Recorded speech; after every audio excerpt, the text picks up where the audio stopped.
O projeto Mulher Cidadã da Secretaria Municipal de Políticas para as Mulheres busca divulgar os serviços públicos disponíveis para as mulheres de Campinas.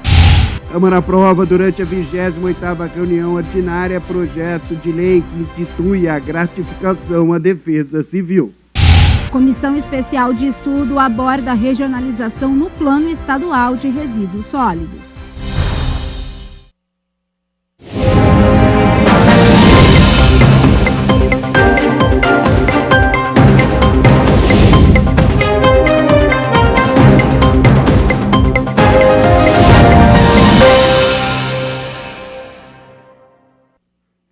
Olá, boa tarde. Quinta-feira, 14 de maio de 2026. Começa agora o Jornal Câmara Notícia, ao vivo, meio-dia mais 1 minuto. Muito obrigado pela sua companhia, pela sua audiência e participe. Vamos conversar. Mande a sua mensagem para o número do nosso WhatsApp. 19 é o nosso DDD. Está em Campinas ou região? Já sabe, pode ir direto. O número está aqui embaixo da sua tela. É o 978293776, já deixa adicionado aí no seu WhatsApp, ou você pode mandar essa mensagem, está com o seu celular aí perto, né? Pega o celular agora para você ver que dá certo. Abre a câmera do seu celular e aponta para o QR Code. Já vai aparecer uma mensagem na sua tela. WhatsApp da TV Câmara Campinas. Você aperta e aí você pode mandar o seu elogio, uma crítica construtiva, o que você quer assistir aqui no nosso telejornal, que a gente conversa ao vivo.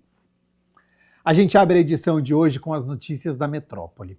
Criado para aproximar os serviços públicos da população feminina, o projeto Mulher Cidadã reúne orientações, acolhimento e encaminhamento para diferentes atendimentos oferecidos pela Secretaria Municipal de Políticas para as Mulheres nos bairros aqui de Campinas. Orientação jurídica, informações sobre medidas protetivas, além de detalhes dos serviços oferecidos pelo Centro de Referência e Apoio à Mulher, o CEAMO, e pelo programa Feira de Mulheres Empreendedoras de Campinas. Essas iniciativas fazem parte do projeto Mulher Cidadã, da Secretaria Municipal de Políticas para as Mulheres, que busca ampliar o acesso a informações e incentivar denúncias de casos de violência doméstica. Esse programa ele foi pensado para a divulgação da Secretaria de Política para as Mulheres, que é uma secretaria nova no município, e também para a divulgação do serviço do CEAMO, que é o Centro de Referência e Apoio à Mulher em Situação de Violência Doméstica. E nós temos a parceria com a assessoria jurídica, hoje nós estamos com a OAB, mas também temos a parceria com a Defensoria Pública, que nós viemos para esses bairros, de acordo com o boletim SIS-9, os bairros que mais têm notificação de violência doméstica.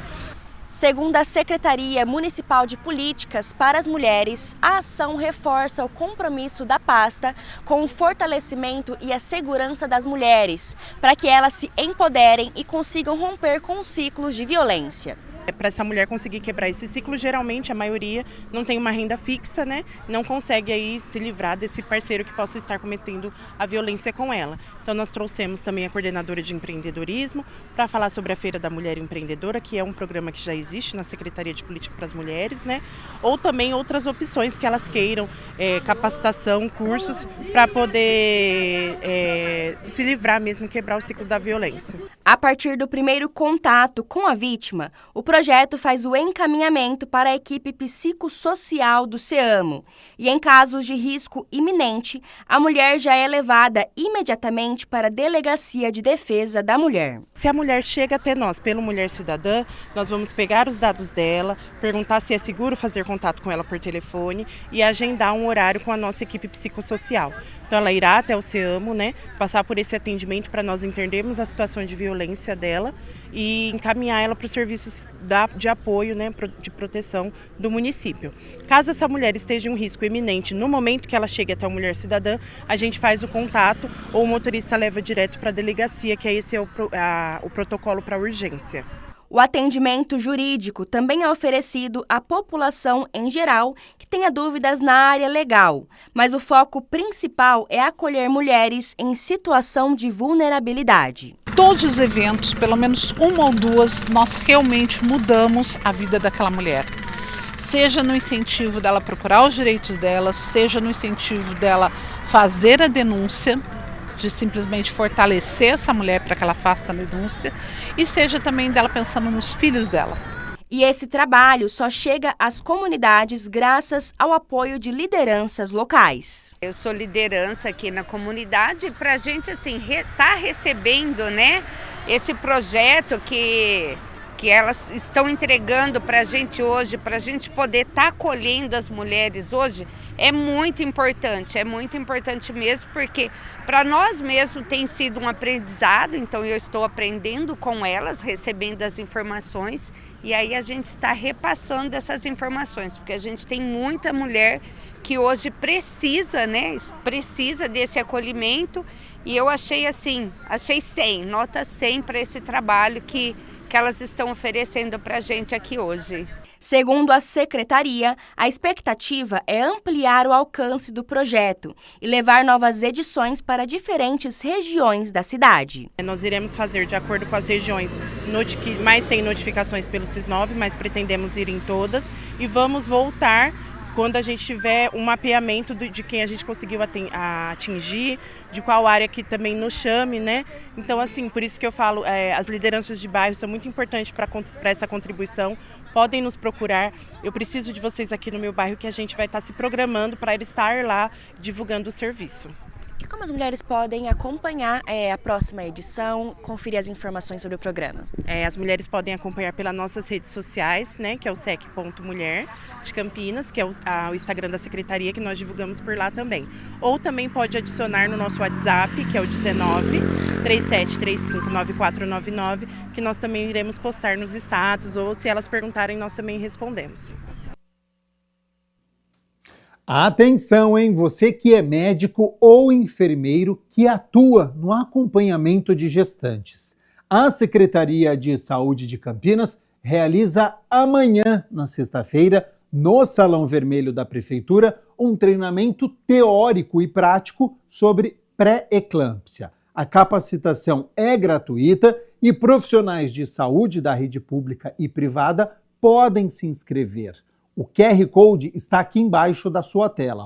O objetivo é qualificar os profissionais para reconhecer precocemente a doença e agir com rapidez diante de casos que exigem atenção imediata. Mais informações no site da Prefeitura no campinas.sp.gov.br, que está aqui embaixo da sua tela também.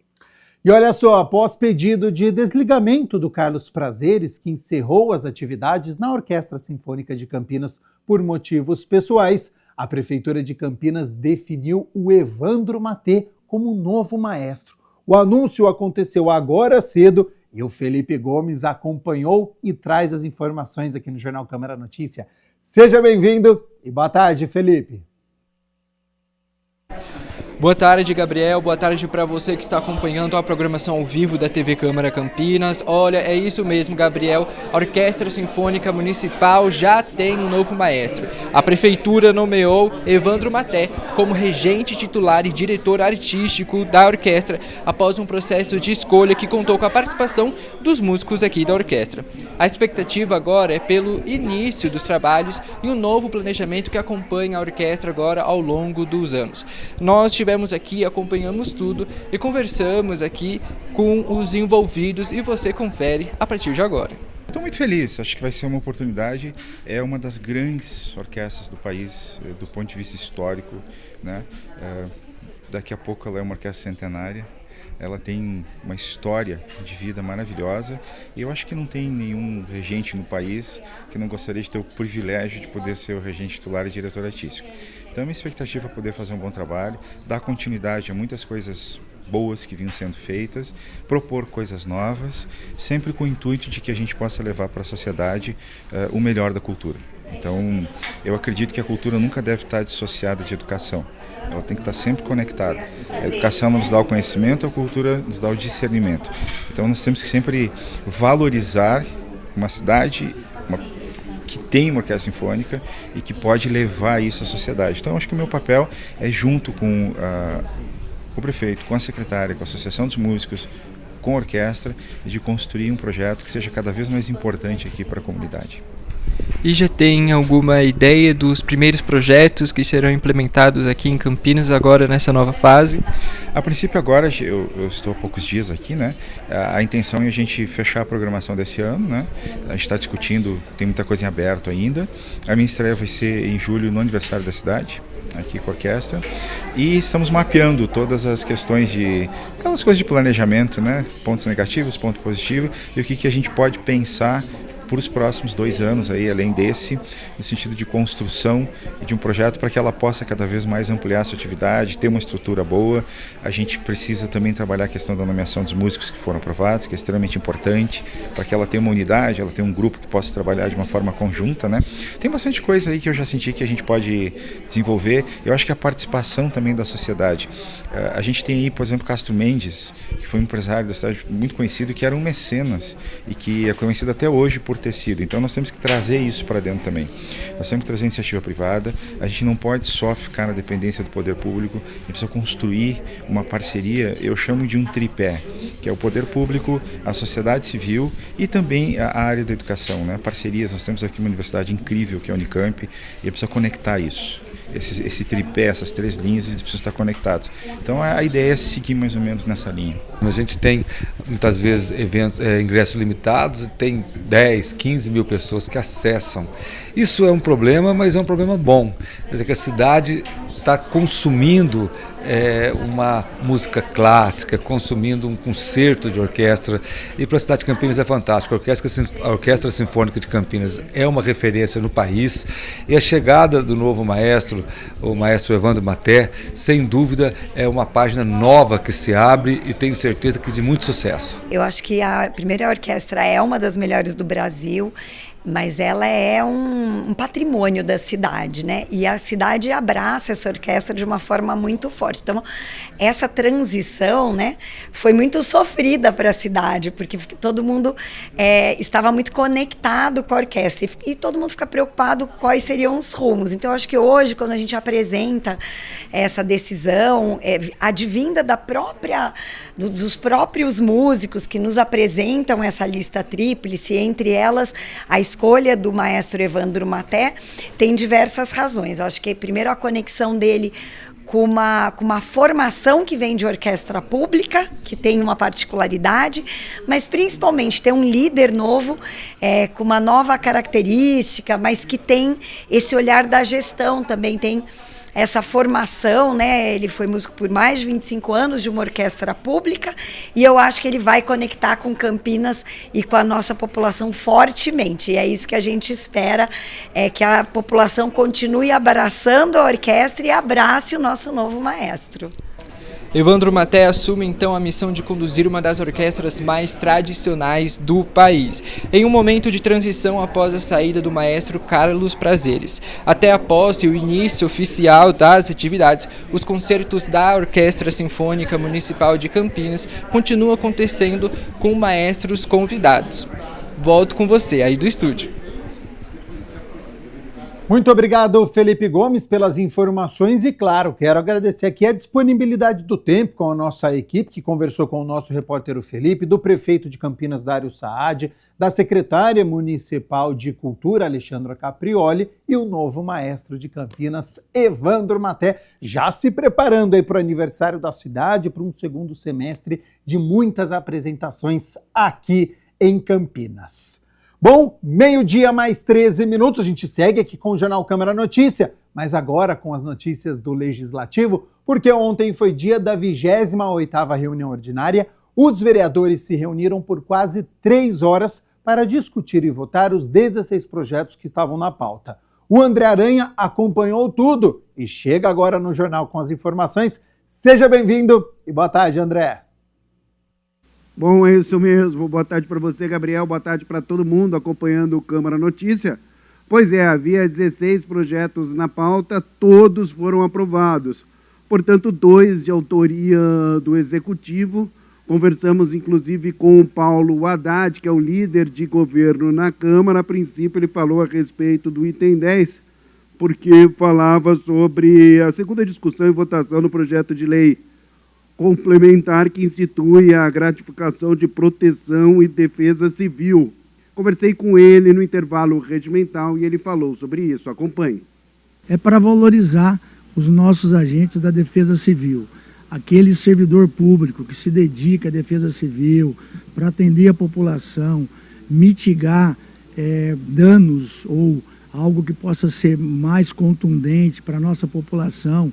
Hoje nós temos aí grandes mudanças climáticas, um volume muito grande de chuva que cai em curto espaço de tempo, levando a inundações, desmoronamentos, enfim.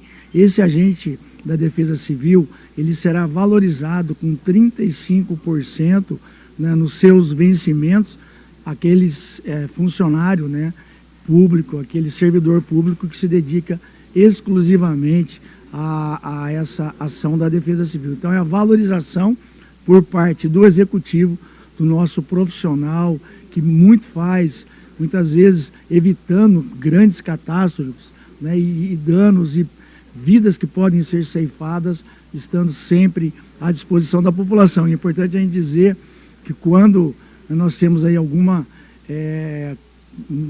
uma chuva muito intensa ou algo que possa ser catastrófico, eles vão à frente, eles estão na linha de frente. Muitas pessoas se afastam e eles são os primeiros a ajudar a combater e dar apoio à população. Bom, está aí o Paulo Haddad falando com a gente. Também ele conversou conosco no intervalo regimental sobre o item 14, primeira discussão e votação, projeto de lei complementar também, Gabriel, de autoria do prefeito municipal, que altera a lei complementar que disciplina a exigência do estudo de impacto de vizinhança. Toda obra que vai ser executada na cidade de Campinas, seja obras novas, reformas ou ampliações, você tem que fazer um estudo de impacto de vizinhança. E nós já temos uma lei complementar, a 560 de 2025, e essa lei que votaremos hoje, a legalidade, ela vai dar uma maior segurança jurídica, ela faz algumas alterações nessas 3 modalidades, e isso se faz necessário para que as pessoas que vão realizar ou empreenderão na cidade de Campinas e aqueles que querem regularizar os seus imóveis, ampliar ou novas edificações, também tenham respaldado dentro da lei aquilo que pode ou não pode ser feito. Bom, lembrando que quem quiser acompanhar na íntegra a 28ª reunião ordinária, basta acessar o YouTube da TV Câmara Campinas. Também confirmando que na próxima segunda-feira tem a reunião ordinária de número 29 e eu volto com você, Gabriel. Tá certo, muito obrigado, André Aranha, pelas informações. A gente segue aqui com as notícias do Legislativo, porque a Comissão Especial de Estudos, presidida pelo vereador Wagner Romão, realizou um debate para abordar o Plano Estadual de Resíduos Sólidos. O encontro teve como objetivo ampliar a transparência das propostas que estão em discussão. A regionalização no Plano Estadual de Resíduos Sólidos foi pauta da 8ª reunião da Comissão Especial de Estudos, presidida pelo vereador Wagner Romão. Entre os temas em destaque está o Integra Resíduos, que pretende oferecer soluções regionalizadas para o tratamento dos resíduos gerados nos municípios paulistas. O programa Integra Resíduos tem cerca aí de 2 anos, ele é um programa do governo do estado de São Paulo, ele traz aí uma mudança de chave na gestão de resíduos sólidos, ele procura desincentivar o modelo isolado dos municípios e incentivar rearranjos metropolitanos, de consórcio, de aglomerações, parcerias públicos-privadas, justamente para equacionar um tema que é muito custoso também do ponto de vista econômico. Então, temos aí uma integração, um fomento à integração a larga escala. Redução dos custos locais, aumento da eficiência operacional, ampliação da coleta seletiva, inclusão das cooperativas e catadores, atração de investimentos privados, avanço na agenda climática, principalmente na redução da emissão de metano, né? Além disso, mais do que nunca, uma governança metropolitana. Casos da Unicamp, né? A Unicamp já está na sua quinta semana lixo zero, né? Todo aluno na calorada ganha uma caneca de presente para a gente eliminar o plástico de uso único. E esse ano, pela primeira vez, a gente começou a Semana da Limpeza Digital, que é um programa internacional da ONU. Agora, em março, na Unicamp, todos os anos, a partir de 2026, a gente tem a Semana de Limpeza Digital, porque essa história do capital decidir que tem uma nuvem, a nuvem não existe, né? Ela é muito física, ela consome muita água, muita energia. Então, é bom a gente parar, porque a Unicamp já está chegando no limite das pessoas deixarem coisas guardadas nessa nuvem que, na realidade, é física. E custa muito caro. Então, a gente está começando agora a pensar isso. De fato, a gente já implementou, foi um sucesso esse ano, e já estamos caminhando para, na Semana Lixo Zero da Unicamp, que sempre acontece em setembro, porque ela abraça a Semana da Árvore, com a semana de com o Dia Sem Carro, junto com a Semana Lixo Zero, que é a semana, inclusive, da limpeza mundial, Dia de Limpeza Mundial, de também já trazer de novo uma segunda versão disso. A proposta da instalação de incineradores também entrou em debate.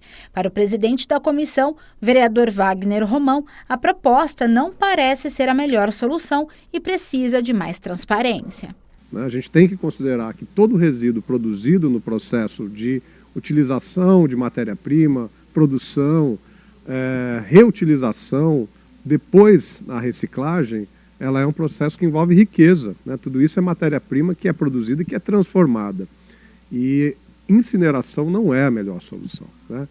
Pode ser uma boa solução para países que utilizam os incineradores para produzir energia, né? Países europeus, países frios, ou países como o Japão, por exemplo, que mantém a questão da incineração, porque é um país muito pequeno e que não tem outras fontes de energia limpa, como nós temos as hidrelétricas, como nós temos a energia solar, a energia eólica. Então o Brasil não precisa de incineração. Isso seria uma solução para as grandes empresas produtoras desse tipo de tecnologia. Então a gente quer fazer uma visita técnica, fazer uma observação lá, para a gente entender também o que está acontecendo lá, que tipo de resíduo está indo para Paulínia e que tipo de resíduo poderia ficar em Campinas e produzir, né, ser reciclado, produzir outro tipo de utilização desse resíduo, seja na compostagem, seja eventualmente materiais de construção, né, que podem ser reaproveitados, como asfalto, como, por exemplo, pavimentação. Enfim, a comissão vai fazer essa visita e a gente espera que possa ser em breve, né?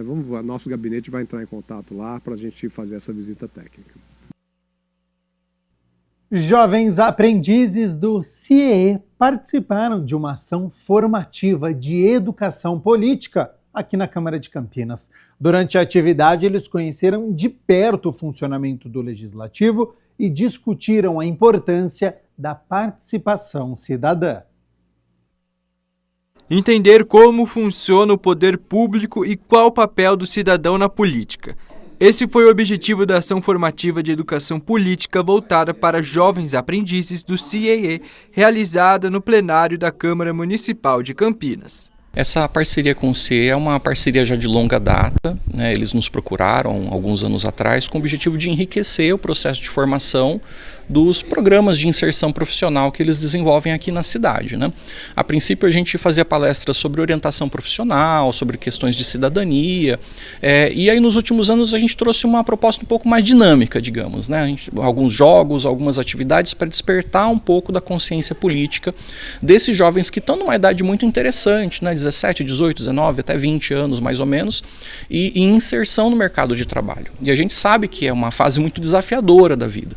E compreender um pouco dos direitos e deveres, dos desafios da cidadania, de como funciona o nosso sistema político, se mostrou um tema bastante apropriado para debater, para ajudar eles a entenderem melhor como é que o mundo que eles estão inseridos funciona. Durante a programação, os participantes tiveram contato com os poderes legislativo, executivo e judiciário, além de discutirem temas ligados à cidadania, à participação popular e à democracia. Esse programa com o CIEE, né, que é desenvolvido com a Elecamp, dá oportunidade a eles de pensar algo que não está no dia a dia.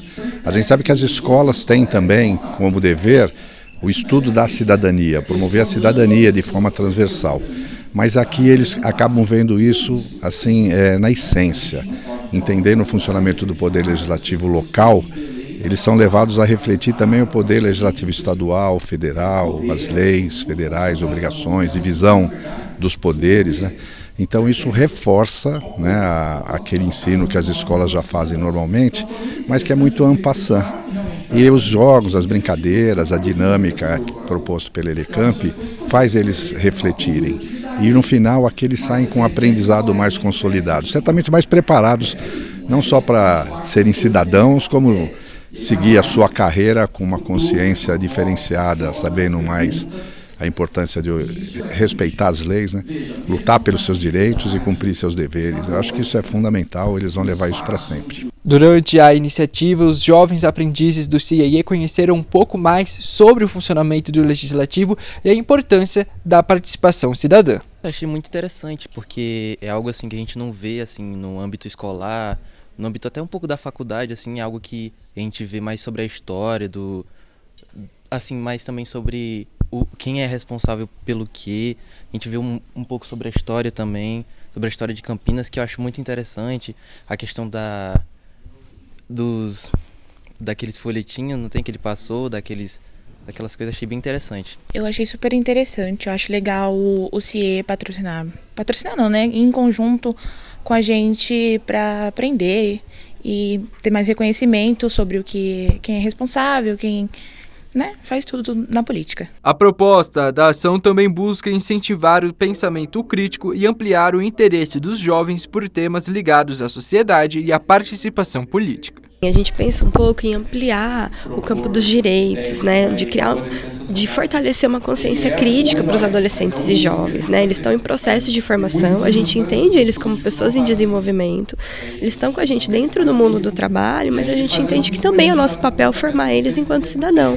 E esse é um tema super importante na construção da cidadania, na construção das políticas públicas, entender qual que é o papel deles dentro da sociedade. Então, para a gente essa parceria é extremamente importante. Como são jovens, né? Hoje a gente trabalha principalmente a gente tem a versão bate-papo, a gente pede muito a participação deles, vê o ponto de vista deles, e a gente começa a amarrar esse ponto de vista com alguns conceitos do que é a política, o que é uma política cotidiana ou institucional, por exemplo, né? Os níveis municipal, nível federal, nível estadual, e a gente usa os jogos para eles começarem a fazer a diferenciação dos conceitos e aplicação em questões que são reais.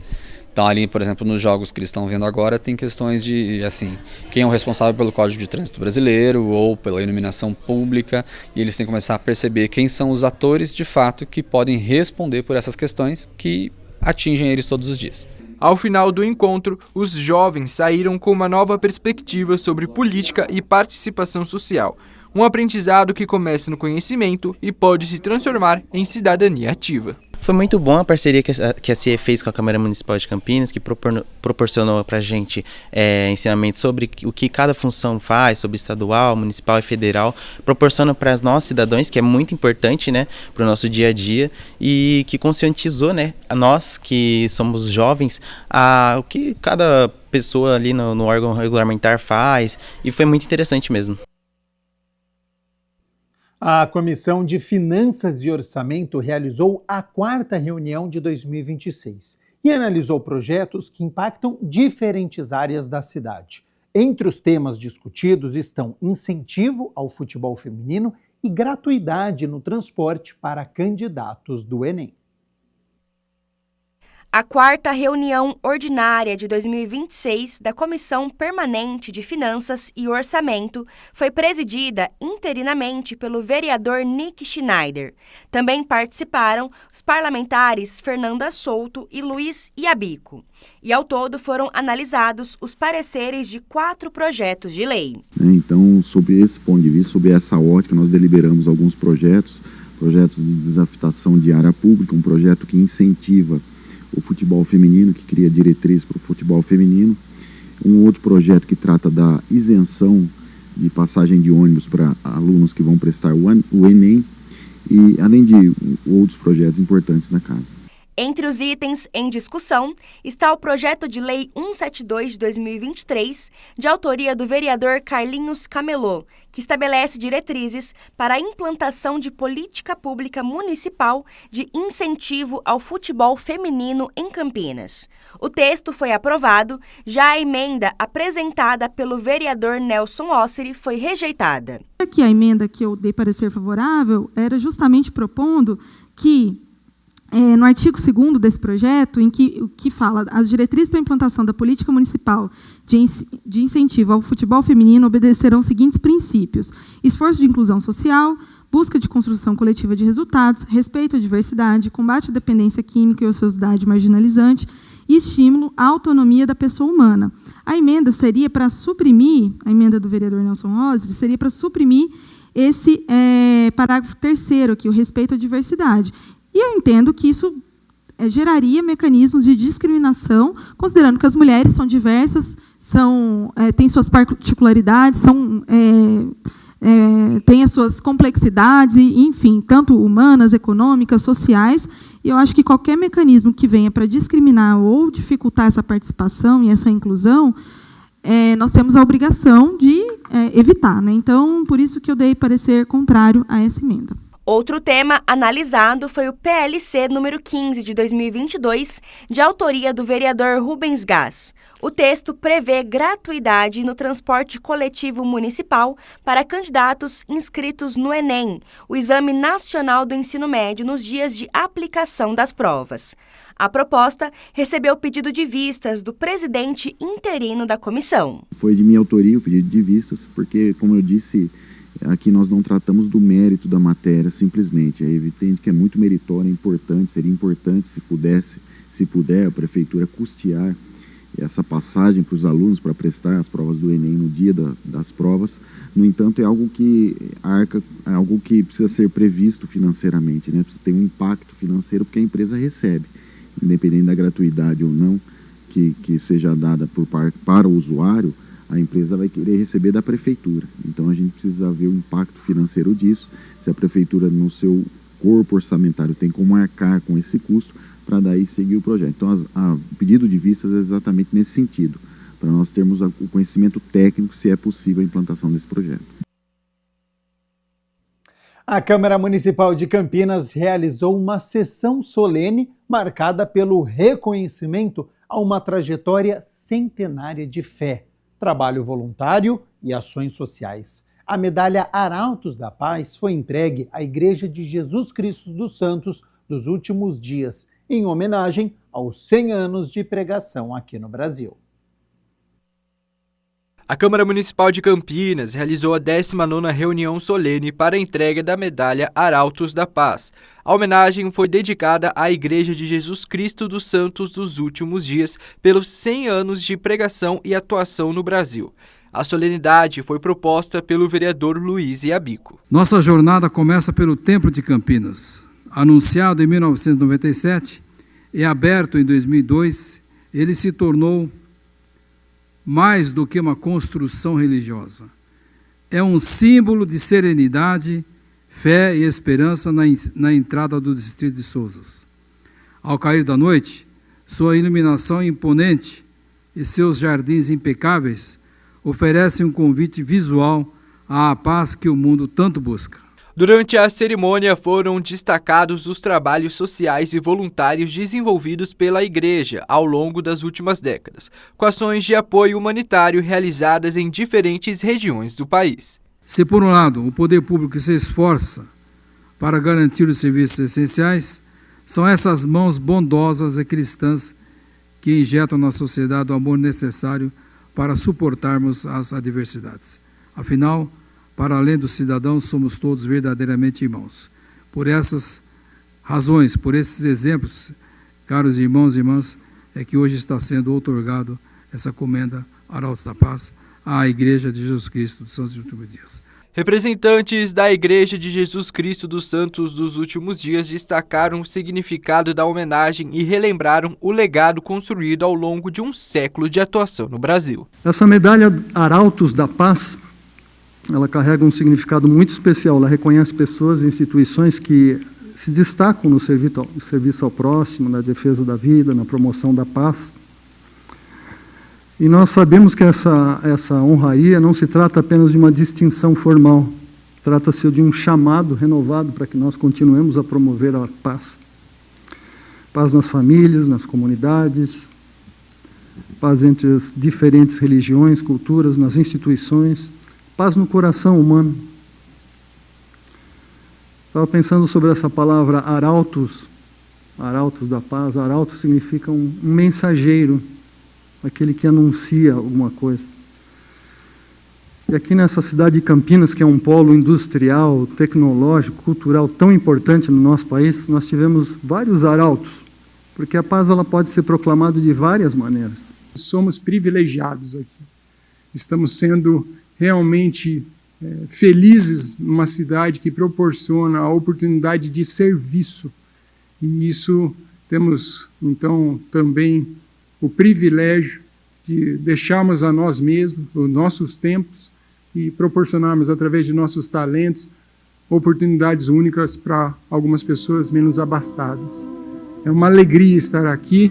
Sim, todos nós.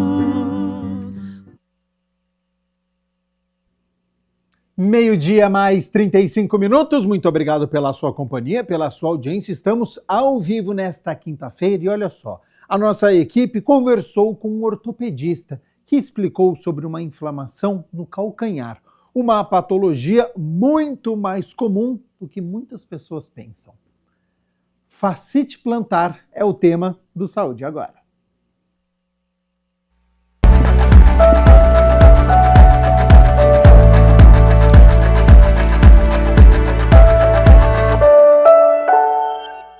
Olá, quadro Saúde Agora já está no ar e com uma pergunta. Você já sentiu aquela fisgada aguda no calcanhar?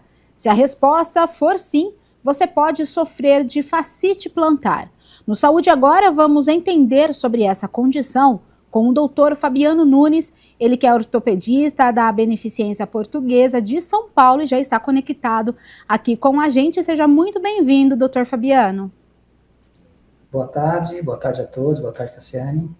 Vamos tentar entender um pouquinho o que é essa patologia.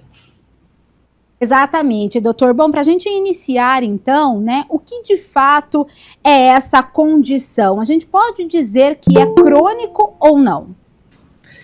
Então, é assim, primeiro a gente precisa entender o que é a fáscia plantar, né? A fáscia plantar é uma estrutura normal que a gente tem no pé, é como se fosse uma cordinha, um tecido fibroso, que tem várias funções no pé. Então, ela tem a função de manter o arco plantar, manter a curvinha do pé, ela tem a função de amortecimento, de dar impulso na corrida, de melhorar a biomecânica da marcha. E essa fáscia, em alguns momentos, quando ela fica sobrecarregada, ela pode inflamar. E ela pode dar tanto uma lesão aguda, uma inflamação aguda, quanto uma inflamação crônica. A inflamação aguda, a gente tem só um processo inflamatório, e a inflamação crônica, por repetidas lesões, ela vai formando um tecido fibroso, com pouca elasticidade, e aí ela desenvolve uma doença crônica. Então, a gente pode ter tanto lesões agudas como crônica na fascite plantar. O IT é de inflamação, então fascite plantar é uma inflamação da fáscia plantar. Certo, e doutor, e tem uma idade, tem uma faixa etária que é mais comum ter essa inflamação? A fascite plantar, ela pode acontecer praticamente em toda idade. É muito raro em crianças, é mais comum de meia idade para cima, mas a faixa etária mais comum por volta dos 30 a 40 anos de idade. Certo. E como que é feito, então, esse diagnóstico, né? Existe algo que a gente pode falar que é uma genética ou algo hereditário? Tem alguns fatores externos que também contribuem com essa lesão, com essa condição? Existe sim, existem características genéticas da própria pessoa, né? Principalmente pessoas que têm muita dificuldade em alongar, pessoas que estão acima do peso, então tem características físicas próprias para a fascite plantar. Então, como a gente falou, a fáscia é um amortecedor, tudo que aumenta a carga no pé aumenta a chance de inflamação. Então, aquela pessoa que fica muito tempo em pé, aquela pessoa que está acima do peso, aquela pessoa que está mal alongada, são pessoas que têm uma tendência maior em ter a fascite plantar. Existem características anatômicas também, o pé com alguma deformidade, por exemplo, o pé chato, que é o pé plano, tem mais risco de ter fascite plantar, assim como o pé cavo, que é aquele pé que tem o arco muito maior. também tem um risco maior. Então, a gente tem características físicas também que aumentam a chance de ter fascite plantar. E a fascite plantar é a dor mais comum que a gente tem na sola do pé. Paciente com dor na sola do pé, a primeira hipótese é a fascite plantar. A gente tem outras patologias, mas a mais comum é a fascite plantar. Então, o primeiro sinal de alerta, doutor, é essa dor no calcanhar, essa dor no pé. E, geralmente, né, quando a gente vê, estava fazendo aqui o roteiro, a gente leu algumas pesquisas, algumas observações sobre isso. Então, tem aquela queixa, né, ao levantar, né, assim que a pessoa sai da cama, vai colocar o pé no chão, já sente aquela dor, aquela fisgada. Esse é um sinal de alerta para quem ainda não foi diagnosticado. Isso, exatamente. A fascite plantar, ela tem 2 momentos de maior dor. É a dor do início da marcha, então quando eu acordo de manhã, eu começo a pisar no chão, começo a botar o pé, começa a doer, e aí o pé vai esquentando e melhora a dor, e a dor do final do dia, que é a dor da sobrecarga. Então quando eu fico muito tempo em pé, estou lá, eu sou médico, estou operando há muito tempo, fico lá em pé há muito tempo, isso acaba inflamando. Lembrar que a fascite plantar não dá dor só no calcanhar. A fascite plantar, ela pega toda a sola do pé, então ela dá dor no arco do pé inteiro. O que habitualmente acontece é que à medida que a gente vai ficando com um quadro crônico, a fascite plantar, por excesso de tração no calcânio, ela forma uma pontinha de osso no calcânio, que é o famoso esporão do calcânio. Então, o esporão, habitualmente, é uma complicação de uma fascite plantar crônica. E aí começa a doer a inserção da face, começa a doer mais o calcanhar. Mas a fascite plantar pode doer todo o solado do pé, mas mais costumeiramente, principalmente nos casos crônicos, dói mais o calcanhar, que é a inserção dela. E, doutor, esse diagnóstico, ele é feito apenas pelo mapeamento, né, do paciente, fazendo essa triagem, conversando com ele sobre os sinais, os sintomas, ou até mesmo a queixa, né, da dor que esse paciente vai até o especialista e se queixa, ou tem alguns outros exames para detectar exatamente essa inflamação? O diagnóstico, ele é eminentemente clínico, não é um diagnóstico difícil de fazer. Normalmente é um paciente que tem um histórico de sobrecarga, de ficar muito tempo de pé, ou que está acima do peso, principalmente pacientes que têm associado um alongamento ruim ou com uso de calçados muito altos alternados com calçados muito baixos. Daquela pessoa, aquela mulher que fica o dia inteiro de salto, chega em casa e bota um salto da linha. Então ela sofre mais. Além disso, o exame físico é muito característico, dói em alguns locais específicos. A gente, de rotina, faz pelo menos uma radiografia simples de perfil do pé para avaliar se a gente tem, além da fascite, um esporão, que é essa pontinha de osso que cresce atrás do pé, que atrapalha um pouquinho o tratamento. Normalmente, quando a fascite plantar está difícil de tratar, ela está recidivando, ela não está indo, a gente, para investigar um pouquinho melhor, a gente faz uma ressonância. A ressonância mostra se a face é espessada, se já tem alguma lesão de face associada, que é uma lesão parcial, se tem nodulações associadas. Mas, de rotina, o diagnóstico pode ser feito simplesmente clinicamente, no máximo com raio-x para ajudar se tem um esporão ou não. A ressonância a gente habitualmente faz em caso de exceção. Perfeito. E, doutor, como que é feito, então, esse tratamento, né? É a base de medicamento, em alguns casos precisa ou não de cirurgia. Explica para nós. O tratamento da fascite plantar, ele é eminentemente clínico. É muito raro a gente passar disso, tá? Mas às vezes é cirúrgico, a gente vai falar um pouquinho sobre isso. Então o tratamento é clínico, ele consiste em algumas medidas. A primeira medida é diminuir a sobrecarga mecânica. Então, se eu fico muito tempo de pé, eu tenho que tentar de vez em quando dar uma sentadinha. Se eu estou acima do peso, eu tenho que tentar perder um pouquinho de peso. Mas o fator mais importante para a fascite plantar é o encurtamento da musculatura isquiotibial. São os músculos que a gente tem atrás da perna que estão encurtados. Eles encurtam, começa a tracionar muito o pé, começa a tracionar muito a face e a face fica encurtada. Então, o fator mais relevante no tratamento da fascite plantar é alongamento da parte de trás da perna, que é o tríceps sural, que é o tendão de Aquiles ali atrás, a parte de trás do joelho, e alongar também a face plantar.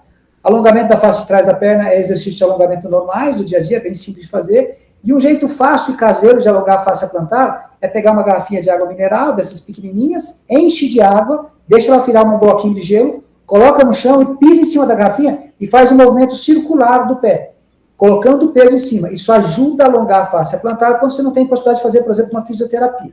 Então, esse é o fator mais importante, alongar a face plantar. Existem outras medidas. Normalmente a face plantar está relacionada com esse encurtamento muscular, então a gente pede, enquanto está com dor, para usar sempre um saltinho, é mais confortável. Quem tem fascite plantar não tolera sandália rasteirinha, essas baixinhas que não tem salto nenhum. Então, colocar um saltinho. Oi? Tem mais impacto no chão, essas rasteiras? Ela tem mais impacto no chão, mas o problema maior não é esse. O problema maior é que as rasteiras, você tem que abaixar mais o pé para encostar o calcanhar no chão, então você tensiona mais o músculo atrás da perna, então ele fica mais encurtado ainda. Então, aquela mulher que usa salto, que tira o salto, é a típica que tem dor depois do fascite plantar. O amortecimento é importante, então quando está com muita dor, a gente pede para colocar uma calcanheira de silicone ou usar um tênis com bom amortecimento. Isso também ajuda, porque tanto eleva um pouco o calcanhar para compensar o encurtamento, quanto absorve melhor o impacto. Então, o tipo de calçado também ajuda bastante. Naqueles casos que com as medidas mais conservadoras não melhoram, a gente tem mais duas alternativas. Uma alternativa é a infiltração e a outra é um negócio chamado terapia por onda de choque. A infiltração é uma coisa que se fazia muito antigamente, hoje a gente faz menos, porque a infiltração com corticoide, além de ser muito dolorosa quando feita no pé, é uma injeção dolorida que a gente dá na sola do pé, ela degenera a fáscia. Então, ela aumenta a ruptura de face. Então, a gente faz muito pouco. Hoje, o método de primeira escolha, nos casos que falham com tratamento simples, chama terapia por onda de choque, que é um aparelhinho que você passa na sola do pé e ele vai desinflamar e estimular a cicatrização da face. Melhora a fascite plantar em mais de 90% das vezes. E é importante a gente tentar tratar antes de formar o esporão, porque o esporão é mais chato. E naqueles casos que não melhoram com nada, existe a opção do tratamento cirúrgico, que a gente vai lá e solta a fáscia plantar, uma cirurgia bem pequena, percutânea, e raspa a pontinha de osso, que é o esporão. A gente evita fazer essa cirurgia porque, às vezes, a cicatriz que forma na sola do pé pode ser tão dolorosa quanto a fáscia. E aí a gente acaba ficando com a dor crônica. Então, a cirurgia para fascite plantar é uma exceção, não é o habitual. Certo. Então, doutora, no caso da prevenção, né, o que se deve fazer, quais são os cuidados necessários, né, para aquela pessoa que tem ali, talvez, algum sinal de alerta, alguma dor, mas ainda não foi diagnosticado, que tem que prestar atenção, e também para aqueles pacientes que já estão em tratamento, né, quais são esses cuidados? É assim, como a gente falou, o fator mais importante na prevenção da fascite plantar é manter um bom alongamento. Quanto melhor for o seu alongamento, menor é a chance de ter fascite plantar. Se eu tratar a sua fascite plantar, fizer uma terapia para ela ficar normal, no sentido dor, e você não melhorar o alongamento, ela vai voltar. Então, o fator mais importante é o alongamento. Naquelas pessoas que têm muita fascite, mesmo tratando termos resistivo, a gente pede para não ficar muito tempo com o pé no chão ou com sandalinha abaixo. Um saltinho ajuda bastante. E diminuir sobrecarga mecânica. Então, se eu puder sentar um pouquinho durante o dia, se eu puder perder um pouquinho de peso, se eu puder, quando for fazer uma caminhada, usar um sapato mais macio, que tem um bom amortecedor, tudo isso ajuda a evitar que a gente tenha uma nova crise. Agora, quando eu tenho uma crise que ela está muito inflamada, é que eu trato. Aí eu vou dar remédio, eu posso dar um anti-inflamatório, um corticoide, terapia por onda de choque, fisioterapia, mas o fator mais importante é o preventivo, que é isso que a gente falou agora. Importante, né, essas dicas, justamente porque esse paciente ou essa pessoa que tem uma vida ativa, por exemplo, que faz corrida ou que faz caminhada, é somente fazer essas adaptações, né, porque, como foi mencionado, o tratamento, ele é simples, né, o que talvez complica é quando ele não faz esse tratamento adequado e quando deixa, né, passar, tem aquela demora também na busca pelo atendimento e acaba agravando mais o caso, deixando crônico, né, doutor? Perfeito, é exatamente isso. O grande problema da fascite plantar é a gente demorar para tratar. Como a gente falou, ela tem uma fase aguda e uma fase crônica. Quando eu demoro para tratar, o tecido cicatricial, ou a fibrose que forma na fascia plantar, dificulta muito o tratamento. Faz com que a gente tenha que fazer tratamentos repetidos. Se eu trato a fascite plantar na fase mais aguda dela, com alongamento, com uma medicação, com tênis adequado, eu não deixo você fazer uma lesão na face ou uma fibrose na face, eu tenho menos risco de colonificar e o tratamento é muito, muito, muito mais simples. Perfeitamente, doutor. Quero agradecer a sua participação aqui no Saúde Agora, né, compartilhando todo o conhecimento e trazendo essas informações aí relevantes para quem está nos assistindo. Então, mais uma vez, muito obrigada pela participação. Eu que agradeço, a gente está à disposição. Bom, o Saúde Agora fica por aqui. Continue aproveitando a programação da TV Câmara Campinas. Temos um encontro marcado na próxima edição. Até lá!